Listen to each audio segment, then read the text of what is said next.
Welcome to another episode of War and History. Today we dive into one of the most misunderstood themes of World War II, Hitler's so-called Wunderwaffe, the miracle weapons said to be capable of reversing Germany's fate. For decades these weapons have been wrapped in mystery, myth, and exaggeration. But what were they really? Powerful tools of war? Clever propaganda? Or a desperate illusion crafted in the final years of the conflict? To understand this, we must go back to the moment when Nazi Germany began losing on every major front. By late 1943, the Wehrmacht was retreating in the east, collapsing in the Mediterranean and losing their superiority over Europe. It was at this moment of crisis that Hitler and Joseph Goebbels needed a message, something to convince the German population that victory was still possible. That message became Wunderwaffe, the promise of revolutionary weapons under development, capable of turning defeat into triumph. So, was there any truth to these promises? Were the Germans actually creating technology that could change the course of the war? Or was the entire idea just psychological warfare aimed at their own people? Before we talk about specific weapons, we must clarify a key idea. Germany was technologically advanced, but not uniquely advanced. The world's true powerhouse of innovation during the war was the United States, followed by Britain. Germany excelled in some fields, but lagged behind in others. Their industry was overstretched, their resources limited, and their scientific programs fragmented. When people imagine Wunderwaffe, they often picture supertanks, unstoppable aircraft, or futuristic submarines, but the truth is more complicated. Most German ground weapons, including tanks like the Tiger or Panzer IV, may look impressive today, but were not revolutionary. They were heavy, unreliable, expensive, and produced into small numbers to shift the war. Where Germany truly innovated, where they actually reached into the future, was in rocketry, jet propulsion, and certain early computer systems. Yet even these breakthroughs faced one overwhelming obstacle. Germany could not build them in the quantities or quality required to change the strategic balance. So even if some Wunderwaffe projects were technologically impressive, Germany simply lacked the industrial strength to transform them into war-winning weapons. Exactly. Let's examine the famous German jet aircraft, the Messerschmitt Me-262 and the Eurato 234. Many people call these aircraft Wunderwaffe, believing they were so advanced that they could have crushed the Allied air forces. But here is the truth. While the Me-262 was indeed faster than Allied fighters, it was rushed into service, mechanically unreliable, and powered by engines that burned out after a few hours. Meanwhile, the Allies were working on jets too. Britain's Gloster Meteor and America's early jet prototypes were already flying. The difference was simple. The Allies had time to refine and perfect their machines. Germany didn't. Bombing campaigns destroyed factories, fuel shortages crippled training, and inexperienced pilots were thrown into cockpits of aircraft that required expert handling. Jet technology alone could not overcome the sheer scale of Allied air power, nor could it reverse German losses on the ground. So if the jets weren't the true Wunderwaffe, what about the rockets? The V1 and especially the V2, these are often seen as Hitler's ultimate superweapons. When people talk about Wunderwaffe, the V2 rocket stands at the center of the legend. It was, undeniably, an extraordinary achievement, an engine powerful enough to push a weapon beyond the edge of Earth's atmosphere, guided by gyroscopic controls decades ahead of their time. From a technological standpoint, Germany had stepped into the realm of the future. The V2 represented the birth of ballistic missiles, the foundation of the Cold War arms race, and the ancestor of every modern rocket that reaches space today.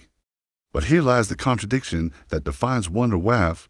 The more advanced the technology, the less impact it actually had on the war.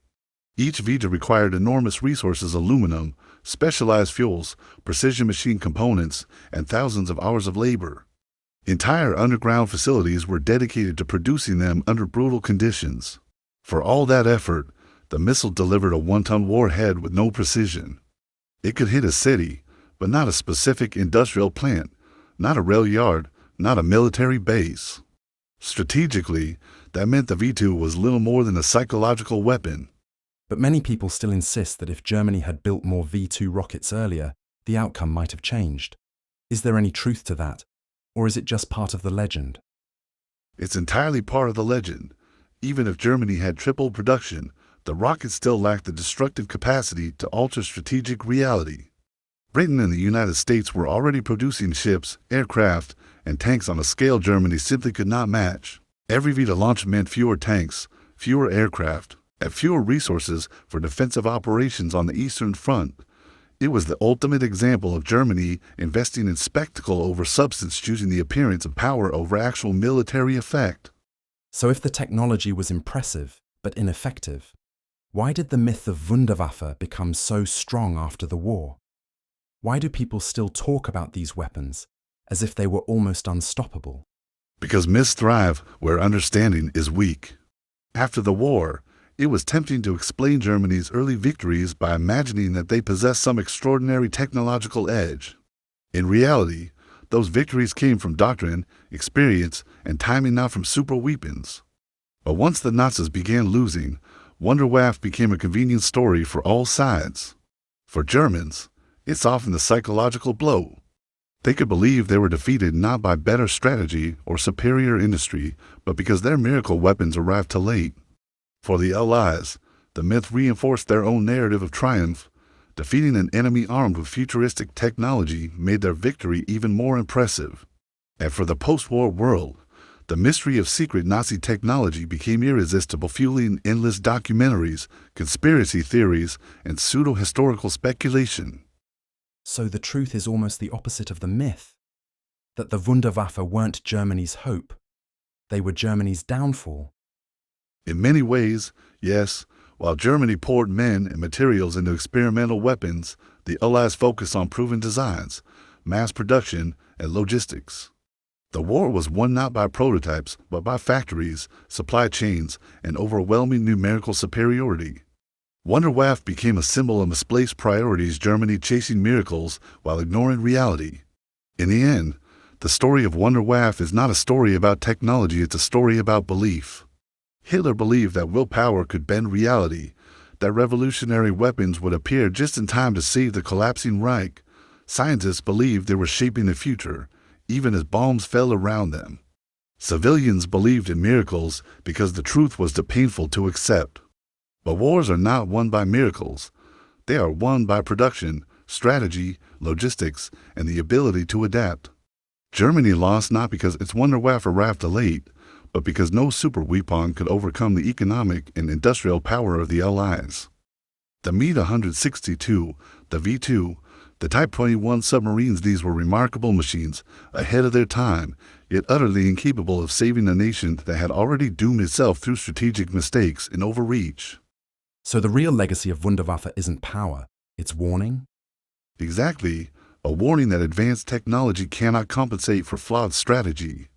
A warning that desperation breeds illusions. And a reminder that in war, as in history, there is no substitute for reality. Thank you for joining us in this deep exploration of Hitler's Wunderwaffe. Stay with us for the next episode, where we continue uncovering the truths behind the most fascinating and misunderstood chapters of World War II history.